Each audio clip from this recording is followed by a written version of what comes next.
Nah ini dok, apa namanya kan biasanya kalau misalkan kita buka itu kan enaknya tuh kayak gorengan, terus habis itu kayak kolak, Iya. yang hijau enak banget ya, gitu yang manis-manis. Nah itu sebenarnya tuh boleh nggak sih kita tuh konsumsi sebenarnya dok untuk buka puasa kan memang untuk kalau manis kan bisa meningkatkan dari energi. Cuma sebenarnya baik apa enggak dok sebenarnya di bulan puasa itu untuk berbukanya? Oke. Sebenarnya kalau takjil boleh-boleh saja ya, seperti gorengan, kolak atau minum minuman yang manis selama tidak berlebihan, itu tidak masalah. Jadi yang tidak boleh adalah gorengan yang berlebihan. Gimana sih caranya kalau misalkan mau melakukan perawatan gigi di bulan puasa? Biasanya kayak ada yang mau scaling atau mungkin cabut gigi atau mungkin tambal gigi seperti itu. Apakah membatalkan puasa atau enggak ya? Itu gimana dok? Oke, berarti untuk ini ya, apa namanya perawatan gigi selama bulan puasa ya. Jadi banyak sih dari kemarin itu pasien-pasien yang bertanya, dok kan misal saya suruh kontrol minggu depan nih gitu. Terus habis itu, dok ini gimana ya? Lagi puasa, apakah nggak apa-apa untuk perawatan lanjutan gitu. Nah jadi sebenarnya teman-teman kalau untuk perawatan gigi itu menurut fatwa MUI itu sebenarnya untuk perawatan gigi itu tidak membatalkan puasa.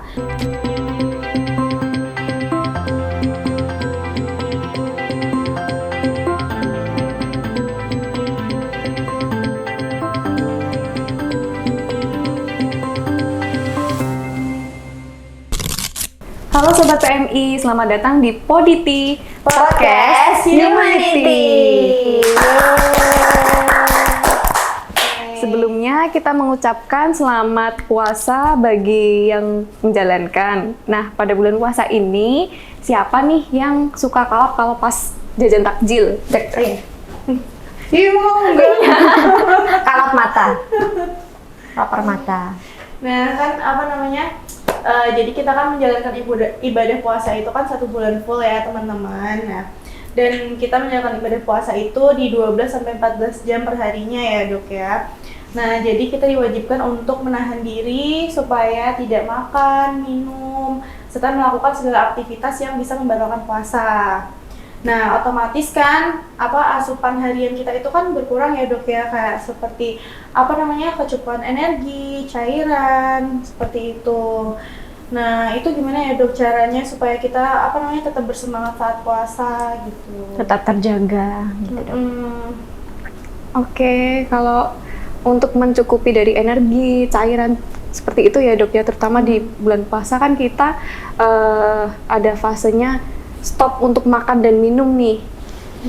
Jadi untuk energi ataupun cairan yang bisa kita dapat ya hanya dari saat kita berbuka puasa dan juga pada saat sahur. Nah, untuk mencukupinya kita harus yang pertama kalau cairan ya dari minuman dulu nih.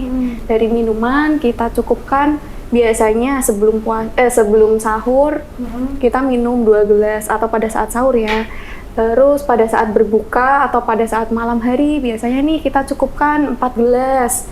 Kemudian nanti saat mau sahur lagi itu kita cukupkan lagi 2 gelas lagi. Jadi satu hari itu atau 24 jam kita terpenuhi 8 gelas per hari. Ya? Iya, Itu atau minimal setara ya, dok, ya? minimal 2 liter per hari.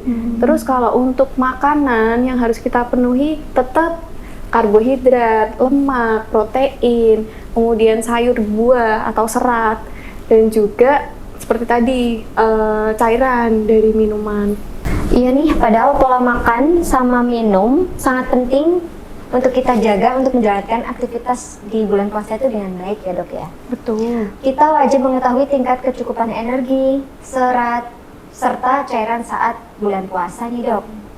Iya, apalagi kan di bulan puasa ini kita diwajibkan untuk puasa 1 bulan penuh, dan untuk perharinya itu di 12-14 jam per hari, dimana kan kita perlu dan kita itu diwajibkan untuk menahan diri dari dengan tidak makan, minum, serta hal-hal yang aktivitas yang membatalkan puasa. Nah, otomatis kan asupan harian kita itu akan berkurang nih dok, seperti dari energi, serat, sama cairan. Nah, itu gimana dok untuk kita bisa meningkatkan asupan harian kita meskipun sedang berpuasa? Nah, apalagi kalau setelah puasa seharian tuh kita kayak lapar mata gitu loh dok. Kayak kita tuh menahan nafsu makan kita itu setelah kita nyari takjil itu kita kan kayak pengen beli apapun tuh, kayak gorengan, makan manisan, terus minumnya juga manis-manis gitu loh dok. Itu gimana dok? Jajan sembarangan kan itu masuknya? Biar nggak jajan sembarangan gitu. Biar nggak kalap ya. Iya. Oke, betul sekali sih tadi yang dikatakan sama Dokter Avena. Selama puasa ini kita kan pasti akan kekurangan dari energi, kemudian asupan cairan juga. Karena kita puasa 12 sampai 14 ya. Full itu tidak ada asupan makan ataupun minuman. Nah, untuk mencukupi asupannya, kita bisa mulai dari cairan dulu nih. Dari cairan kita bisa dapatkan dari minum. Dari minum saat buka puasa mungkin 2 gelas, kemudian pada saat malam hari kita tambah lagi jadi 4 gelas. Kemudian saat sahur kita tambah lagi 2 gelas. Jadi totalnya itu dalam 24 jam kita peroleh 8 gelas sehari atau setara dengan 2 liter per harinya. Jadi Air putih ya, Dok, ya? jadi kita tidak dehidrasi saat berpuasa. Kemudian untuk asupan energinya yang harus dipenuhi dari karbohidrat, lemak, protein, kemudian sayur, buah atau serat, kemudian dari cairan tentunya ya, itu harus kita cukupkan. Jadi selama kita mencukupi itu semua, saat kita mau buka puasa nih, jadi nggak kalap untuk mencari takjilnya itu. Nggak lapar mata ya dok Iya, ya? betul. Nah ini dok, apa namanya kan biasanya kalau misalkan kita buka itu kan enaknya tuh kayak gorengan, terus habis itu kayak kolak, Iya.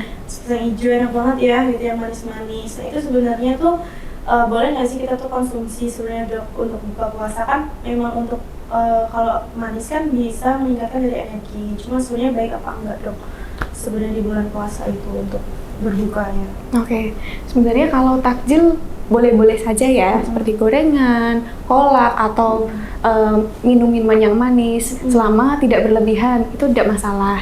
Jadi yang tidak boleh adalah gorengan yang berlebihan, kita makan sampai 1 piring nih misalnya, itu jangan, karena bisa berefek juga ke perut kita yang terasa nggak nyaman, kemudian rasa rasanya kaget ya, Dok, ya? Asam lambung ya dok ya?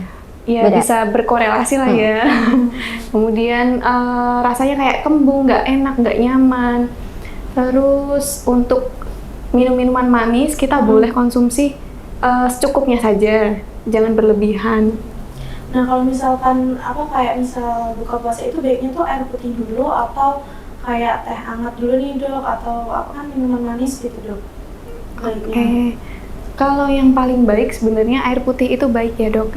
Tapi di samping itu kita juga harus tetap ada asupan dari gula atau makanan yang manis. Mengimbangi ya dok Iya, ya? mengimbangi. Jadi sebisa mungkin yang baik itu misal makanannya sudah manis, nanti minumannya yang Air putih. air putih yang tidak manis seperti Menetralkan itu ya, Dok, ya. ya. Kemudian kalau minumannya sudah manis, makanannya jangan terlalu manis. Jadi Yang diimbangi. bening, Iya, gitu betul. ya. Berarti baiknya tuh kalau misalkan kita buka puasa ini ya dok, misal minum air putih terus nanti makan kurma gitu ya dok? Boleh. Gitu aja ya dok ya, berarti paling baiknya. Kalau kayak gitu pengaruh makanan manis gitu sama minuman manis di kesehatan gigi itu gimana dok? Kayak bau mulut kan pas puasa itu bagaimana dok? Berarti kalau misalkan di bulan puasa konsumsi manis ya, sebenarnya sama saja seperti kayak kita biasanya ya, untuk makanan manis terhadap gigi kan pasti juga kalau terlalu banyak akan menyebabkan gigi berlubang gitu ya. Jadi kalau misal bisa sih tetap dikurangin untuk makanan manisnya, sama kita tetap menjaga sehat gigi dengan cara menyikat gigi. Nah gimana sih cara sikat giginya di bulan puasa ini? Itu kan biasanya kita waktu bulan puasa tuh mengeluarkan banyak bau mulut ya. Nah sedangkan kalau namanya orang puasa tuh memang bau mulut itu wajar, cuman kan beda nih bau mulut orang puasa sama yang nggak pernah dirawat giginya, yang jarang sikat gigi itu kan berbeda sekali baunya. Nah untuk sikat gigi di bulan puasa itu kita bisa menyikat gigi itu sebelum tidur sama sehabis sahur. Jadi sehabis sahur itu kita bisa menyikat gigi, terus nanti sebelum tidur itu juga sikat gigi. Cukup 2 kali sehari juga udah cukup. Gitu dok. Kalau sama mas siang-siang nih dok, kan pengen sikat gigi nih jam 12 tuh, membatalkan puasa nggak sih dok? Ya kalau misalkan air diminum nggak tahu. Sebenarnya kalau misalkan siang-siang kita sikat gigi itu kan jadinya makruh ya, kayak ngapain sikat gigi siang-siang, kok jadi rajin nih sikat gigi selama bulan puasa. Biar gak kering dong. Iya. Jadi kalau bisa sikat gigi itu cuma 2 kali aja. Jadi pas malam sebelum tidur sama pas sahur. Kalau siang-siang itu takutnya makruh ya. Iya. Tuh, sikat. Gitu, jangan sikat gigi siang-siang ya. Apalagi kalau airnya ditelan ya. Sama aja minum ya dok ya. Itu kayaknya alasan aja ya. Iya. Intinya pakai sirup, Dok. Sama es teh. Aduh, jadinya puasa beduk ya sih. Nah, mau tanya juga nih dok, kan kalau misalkan kita puasa itu kan harus menjaga makan juga kan, tetap makan yang sehat. Nah, untuk olahraganya sendiri nih dok, kan apalagi teman-teman yang udah biasa olahraga itu waktu bulan puasa kan kadang jadi males ya dok. Iya, betul. Itu tuh kita tetap bisa olahraga itu maksimal itu kapan ya dok ya? Nge-gym gitu. Ya contohnya nge-gym atau berolahraga supaya kan maksudnya kalau pagi mungkin males ya, betul. sahur, terus nanti kayak menghadapi seharian kan lemes gitu. Iya. Dok, ya. Itu gimana dok? Kalau olahraga sebenarnya secukupnya saja.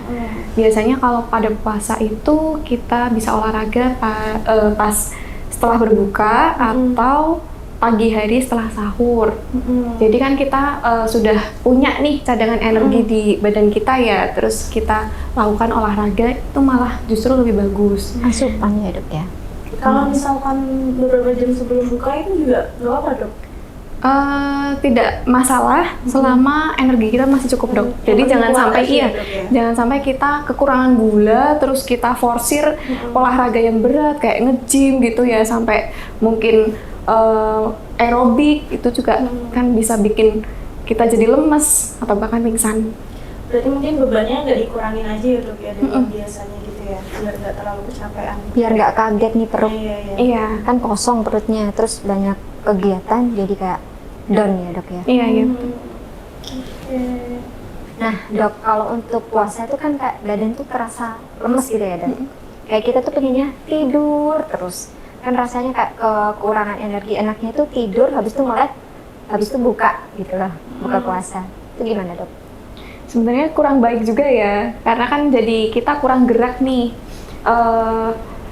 Minimal ada kegiatan yang lain selain tidur. Jadi nggak cuma rebahan aja kita kalau puasa ya. Fokus beribadah, fokus beribadah boleh, tapi untuk berkegiatan juga pastinya harus diseimbangkan. Iya, jangan buka puasa, enggak kayak sahur, habis itu bangun tidur, sholat zuhur, main game, tidur lagi, terus buka. Pengalaman kayaknya ya. Iya kayaknya kayak gitu. Nah kan dok, kalau pas untuk mau puasa itu kayak sahur itu kita kan yang paling gampang tuh makan mie instan, kalau enggak telur goreng. Terus nanti untuk berbuka puasanya yang paling cepat kan nasi goreng, ayam goreng, itu hal yang pasti. Itu gimana dok? Untuk energi biar kuat seharian berpuasa gitu loh. biasanya anak kos ya. Iya, kayak gitu. Yang konsumsi mie instan atau nasi goreng yang simpel-simpel aja. Yang instan. Iya. Sebenarnya kalau untuk karbohidrat atau kalori itu kita bisa dapat dari situ. Cuman untuk kuat atau enggaknya nanti setelah itu, untuk mie instan sendiri itu kurang ya. Jadi, menyehatkan ya, kurang menyehatkan. Jadi selain kurang sehat, kebutuhan kalori kita juga kurang dari situ. Kemudian kebutuhan yang lain seperti protein hewani, protein nabati, ataupun lemak dan sebagainya kan juga kurang dari mie instan itu. Jadi sebaiknya sih memang untuk makanannya yang paling bagus harus bervariasi ya.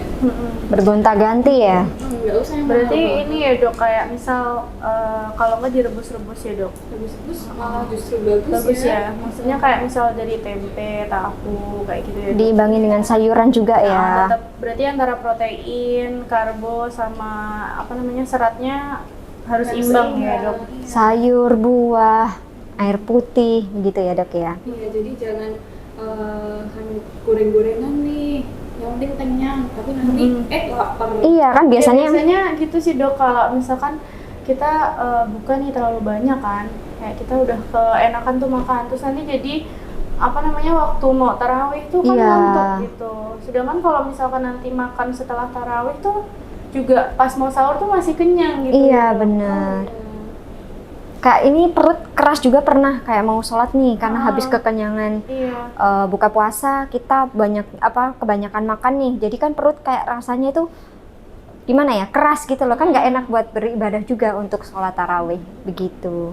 Jadi kendalanya habis berbuka yang banyak-banyak kita nggak jadi sholat tarawih karena kendala perut. Iya.